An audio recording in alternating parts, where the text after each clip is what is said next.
Welcome to Counterpoint. I'm David Clement, filling in for Tanya Granick-Allen. Are you a Canadian who enjoys more than 2 alcoholic drinks per week? If so, you might be in danger, according to a new report from the Canadian Centre for Substance Use and Addiction. In what appears to be a radical shift from Canada's low-risk drinking guidelines, the CCSA has stated that any more than 2 drinks in a given week increases your risk of negative health outcomes down the road. How accurate are the CCSA's findings? Should Canadians be concerned? Or is this just another example of temperance sensationalism and the growing nanny state? Joining me to discuss is Dr. Sylvain Charlebois, professor at Dalhousie University. Sylvain, thank you very much for joining me on Counterpoint. My pleasure, David. So for our viewers, can you summarize what some of the findings and recommendations from the CCSA were in regards to alcohol? Well, so a few years back, they issued guidelines, and these guidelines are somewhat embraced by Health Canada. Guidelines suggested that Canadians could drink up to 15 drinks a week, depending of who you are, your gender, whatnot, without really endangering your health. Now, every now and then, the center will go back to the literature and revise it and see what else we've discovered recently. And so they did that. They actually reviewed over 5,000 different studies on alcohol consumption around the world. And now they're presenting new guidelines, but these guidelines are a complete contrast to what we have already right now. And so they're inviting Canadians until you have until September 23rd to actually comment and react to guidelines. And as you mentioned earlier, David, these guidelines are pretty strict. Beyond 2 drinks a week, you could potentially endanger your own health, according to the center. And I mean, what is the justification for the radical shift? Has our understanding of alcohol changed so drastically in that period of time you just described? Are they evaluating evidence in a different way? This feels like such a shift, at least in my view. It's hard to reconcile the disparity between the existing guidelines and what's being proposed now. Yeah, no, absolutely. I mean, of course, science is not an absolute, so you should appreciate the science and the research, and I think it's an important thing to update the research and understand exactly what the risks are, because risk will change every single day. But you're right. I think there's the guidelines that are being presented are really different. I mean, you basically see potentially a huge shift when it comes to alcoholic consumption in the country. If people are compelled to follow these guidelines, it would be a huge shift in Canadian life, because as you know, Canadians do drink more than a couple of drinks a week on average. In fact, if you look at the consumption of alcoholic beverages per capita in Canada, Canada ranks about 40th in the world. So we're not top consumers, but we're not at the bottom half either. So we tend to enjoy different beverages depending of what you're doing. Mm-hmm. It's because it's part of the Canadian life.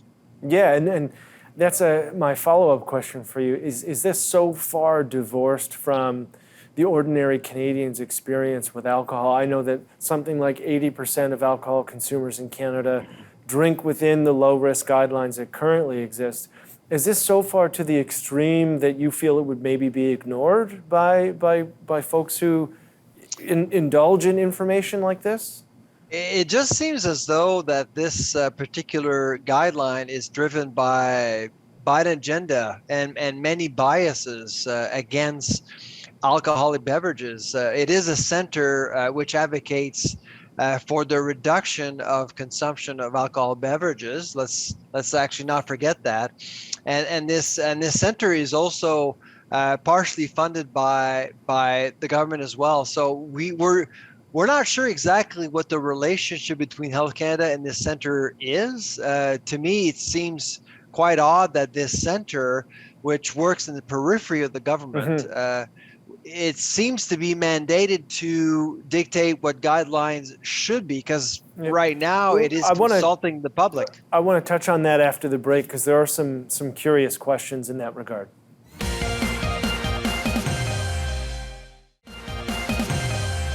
And we're back on Counterpoint. I am joined by Dr. Sylvain Charlebois to discuss the CCSA's new report on alcohol consumption. You mentioned in regards to funding, this is an organization that openly advocates for the reduction of alcohol consumption.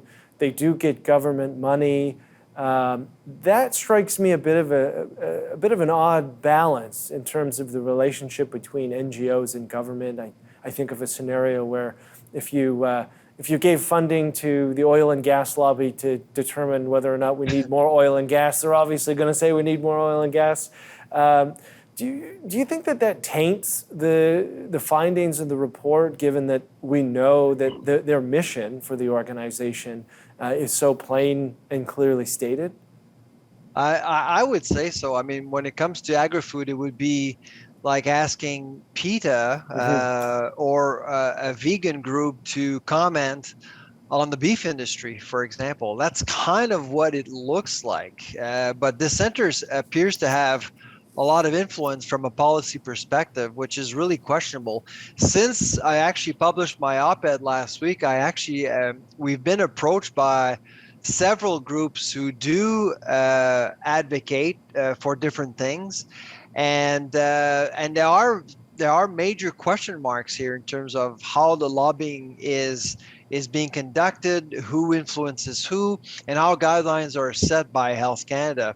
So it's going to be interesting to see exactly how things unfold. But for the time being, my impression is that this center in Ottawa appears to have this monopoly when it comes to our collective conscious and alcoholic consumption, I guess. Yeah, and it's a strange kind of loop or cycle with the government using taxpayer money to fund a report, which then is used to lobby the government on policy. Exactly. It's something that, I mean, under other circumstances or other issues would probably raise a lot of red flags, not just with taxpayers, but consumers, anyone who cares about that level of transparency. In regards to the CCSA's report, how do you feel they balanced or managed the benefits of alcohol consumption, whether that be for human health or the social aspect? I mean, you mentioned Canadians enjoy consuming alcohol. We do so in most instances in a responsible way based on the previous guidelines, in social settings, talking with family and friends, special occasions. Do you think that was missed or is missed in some of this discussion? A little. I think context is quite critical here. I think as a society, as a nation, we need to take stock here in terms of what's happening right now, post-COVID, leaving the pandemic. We all know that sales are up, and I think the real question we need to ask ourselves is Canada drinking too much? And if so, what's the threshold here? But we also need to be realistic in our approach. I mean, we can't just go back to prohibition years and encourage people not to drink at all. It would be an unrealistic view, and that seems to be what it's transpiring right now. That's the message that I'm hearing from the center. And so we need to strike a balance, but we also need to understand exactly what the legacy of the pandemic is from a alcohol consumption perspective is, and see exactly how we need to articulate a message in order to encourage Canadians to drink responsibly. Yeah, I mean, you raise a very good point. There were a lot of headlines about alcohol consumption going up as people were stuffed away in their homes for so long. And I think for a lot of people, some of that can be understandable, but there's a serious public health question. Did we create new norms, and are those norms unhealthy? Would it be too early to tell whether those norms are unhealthy? Is there a lag there and where we can see maybe some of that lasting impact in terms of consumption of the pandemic, or is there any data available to us?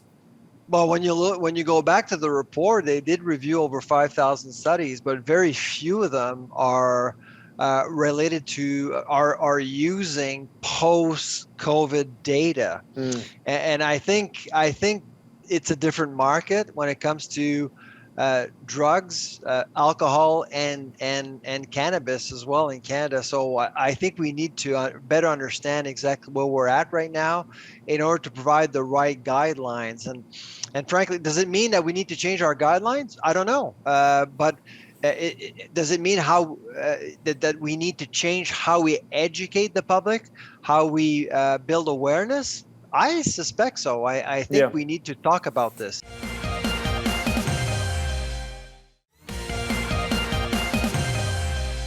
And we're back on Counterpoint. I'm joined by Dr. Charlebois, professor at Dalhousie University. Before the break, you were talking about education, informing consumers. If I look at the old data on the drinking guidelines, around 80% or so of Canadian drinkers do so within the low-risk guidelines, which means 20% don't and engage in, let's call it, problematic drinking.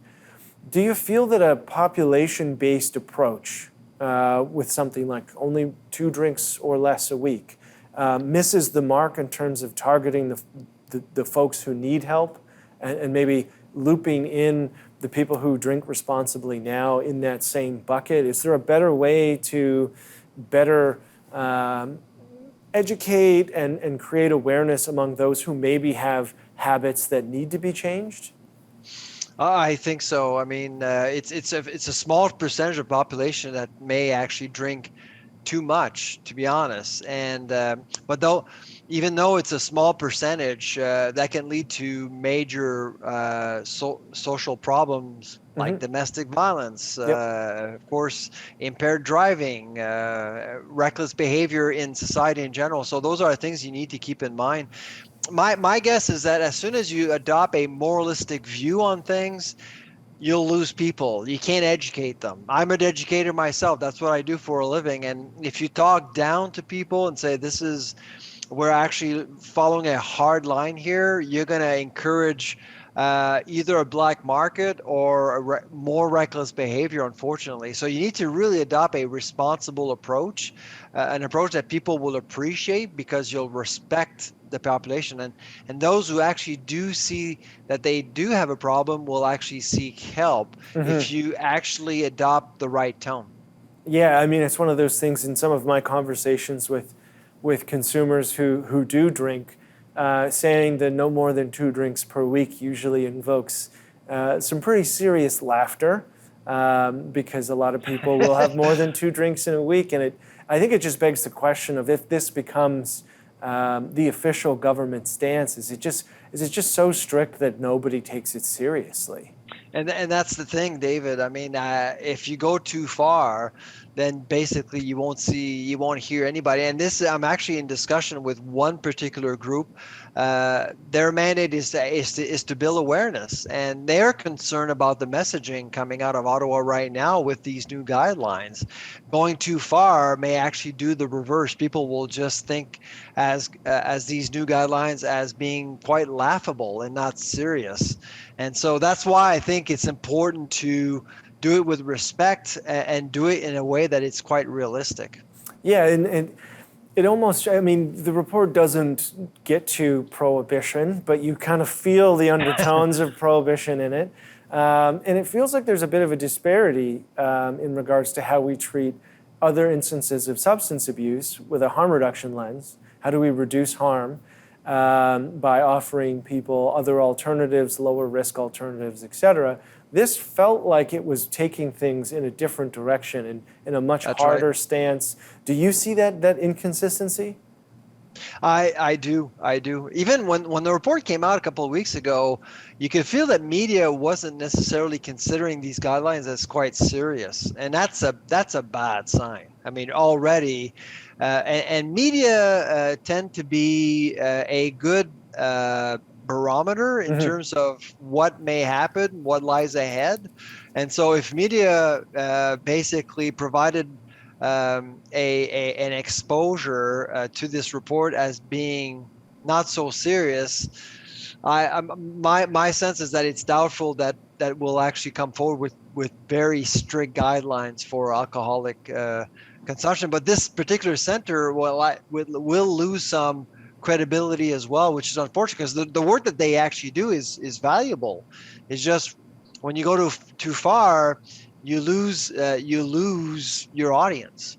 Yeah. There's a fine line between wanting better public health outcomes and wanting to enact some serious controls on people who haven't done anything wrong and behave accordingly and drink responsibly, and all of that. One of the other, we have about 30 seconds and we'll continue after the break, is new labeling and warnings and standard drink sizes. Just briefly, what is a standard drink size, or the suggestion that they're putting forward? Oh, I don't know with great detail, but it obviously does vary between spirits, wine, and beer. The one thing that the report has mentioned is that a lot of people have lost track in terms of what a serving actually is.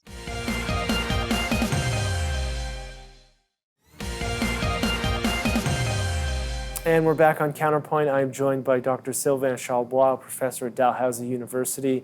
We were just talking about maybe Canadians have lost their way in terms of understanding serving sizes. I mean, I think back to the early stages of high school education, I guess it would be for me, where a serving was an ounce of 40%, let's say, whiskey, a 5-ounce glass of your standard wine, or your standard can or bottle of regular beer.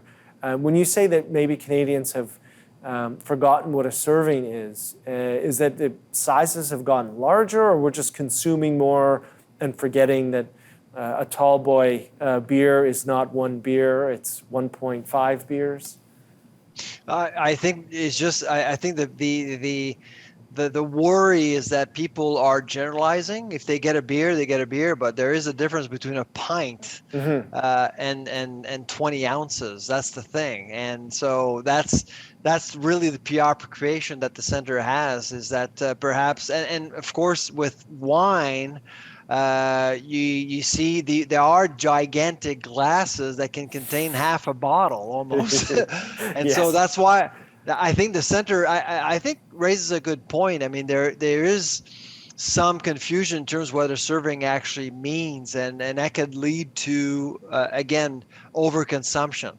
Yeah, and I guess the response there would be, should we just be re-educating people on the old principles of what a drink is, and understanding the alcohol percentage that's labeled on the bottle? Because in my view, the combination of those two give consumers a relatively scientific understanding of what a drink is, whereas I could see potentially that becoming convoluted when we're talking about standard drinks. There are no standard people. People consume alcohol in different ways. It affects them in different ways. Do you think maybe that type of approach would be too broad?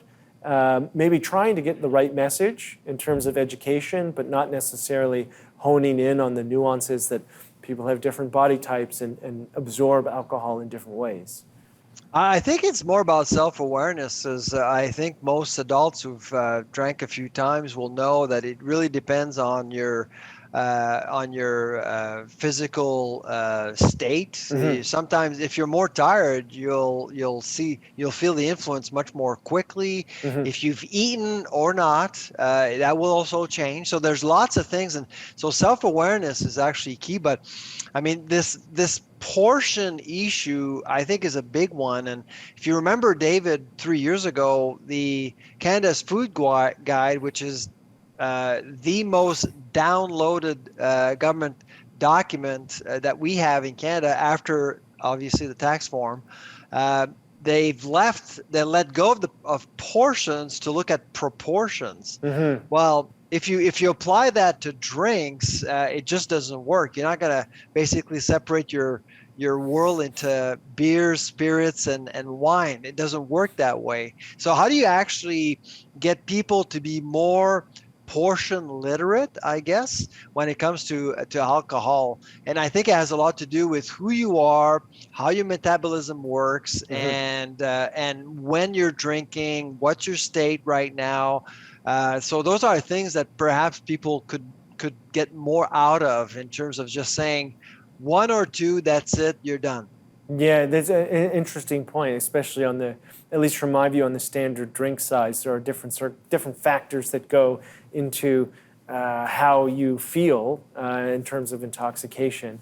And if you don't Yep. take those into account, 2 drinks may be totally appropriate for you in regards to whatever you have next in your day. But if you're tired, you haven't got enough sleep, or you haven't eaten, that can drastically change. And so Yeah, there's a sometimes lot. you just have one drink and you're affected a lot, Yes. Yeah. and you don't even feel you can drive or you can do anything. So it really depends on who you are, when you're drinking, when you're consuming, and so those are the things that I think matter a lot more. Yeah, absolutely. Well, Dr. Charlebois, it has been a pleasure. We will have to chat again on this issue as it unfolds, because I'm certain there are a lot of consumers like myself who are patiently watching this unfold. But if you drink a beer while watching hockey, David, don't feel guilty. Okay, perfect. All right. So is 2 drinks per week too low? Is it too high? What's next? We don't really know, but you can still submit your comments if you have an opinion on the matter, and I encourage you to do so.